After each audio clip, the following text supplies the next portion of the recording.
welcome back to my channel.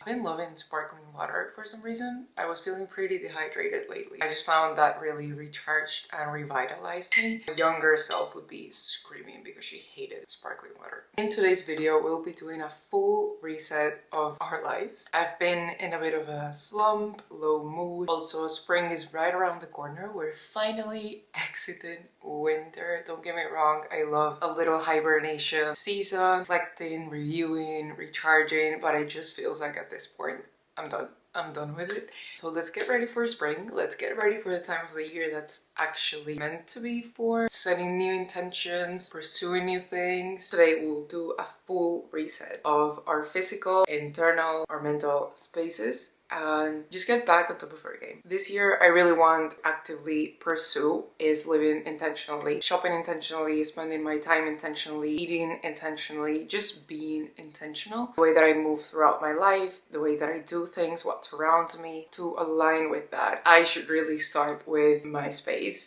getting rid of anything that doesn't serve me, that is no longer bringing me any joy, that is just clutter. Also start resetting some habits and some things that I've been kind of slacking on. I've been falling behind on my veggies. That is pretty important. I know there is actually science to prove that your gut health is really tied to your brain health. Something like 90% of the serotonin, so like happy hormones, is produced in your gut. And like, you know, if I can help myself a little bit get out of this funk and low mood through eating veggies that are actually good for you, okay, we'll do it. We'll be doing some veggie shopping. I need to clean up this mess of a space, which I will show you in a second. It's actually kind of embarrassing. Cleaning, changing my pretty dead flowers. You can't tell here, but they are dead. Doing a little closet clean out and just getting our priorities straight the next season, the next month, the next quarter of the year, and just sort of getting back on track. Just doing anything and everything in terms of our bodies, our minds, our space to help ourselves get out of a funk, out of a low mood, and just honestly just feel on top of it all, you know, in control of our lives as much as we can.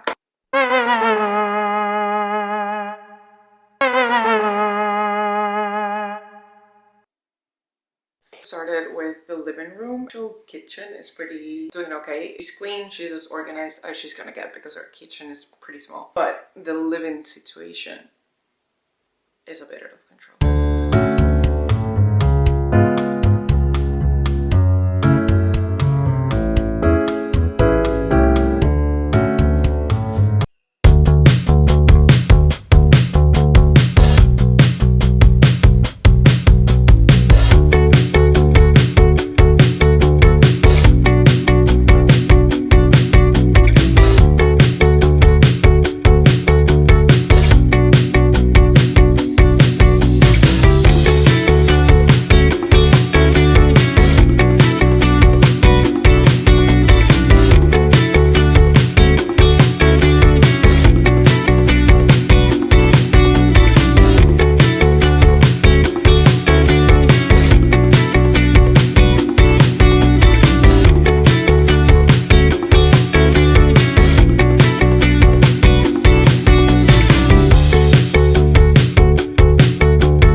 if you can hear the dishwasher. I'm so tired already. I feel very productive because the dishwasher is on. It's so much better already about the lack of clutter, cleanliness, and organization feeling. It's just itching my brain in the best way possible. We need to keep moving forward. So our physical space, I would say, is at a pretty good stage. I also wanted to do a closet clean out. I've kind of started to do it like roughly a month ago. I need to go and donate the clothes. They have been sitting on my floor for a month at least. In the spirit of that, we've switched locations because we're moving on to mind and mood, mind and emotional, mental well-being. What do we want for the month ahead? What are our intentions? How do we want to feel like? Habits that we want to achieve or implement? And if you watched my previous video, you would have seen me journal a bit about my vision for the next month. This is the vision board. It's more of like a mood board, I would want to say. I want March to feel and look like who I want to embody. I got the mood and the general sense and gist for the month here. I thought it would be good to actually sit down and get into words and actionable steps, actionable things. So what I did was go back in my yearly planner. I went back to the goals that I set for myself for February, sort of reviewed which ones I've been able to stick to, which ones I have made happen, and which ones I struggled with. Sort of reassess depending on what I put in my mood board and what I want to prioritize feeling and embodying this upcoming month. Use these 2 pages to inform myself and set out some personal and career goals for March. To use some of the ones that I set out. I want to read 3 books, and this is mainly because I set a goal for myself that I want to read minimum 30 books this year. I'm kind of on track, but I did the math and I need to read at least 3 books per month for 6 months, so half a year, in order to make that happen, and then the rest of the months I can read 2 books. I also want to practice some detachment and trust. I realized I've been really trying to control and hold on to a lot of things in my life. I just feel like I need to let go a bit and trust in life and trust that things will be okay. So want to polish up a bit my editing skills, so improve my videos. Most importantly, and this is like a top priority, balance my work and life. I feel like in February I burned myself out. I was also trying to do too much at once. I was honestly just spreading myself thinner and thinner. So I really want to prioritize rest and recharge in the scene for a great month. I also wrote down some reminders in terms of like birthdays and stuff like that. I would suggest doing that as well if you struggle with dates and birthdays. Set with goals and intentions, and we're moving on.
sun to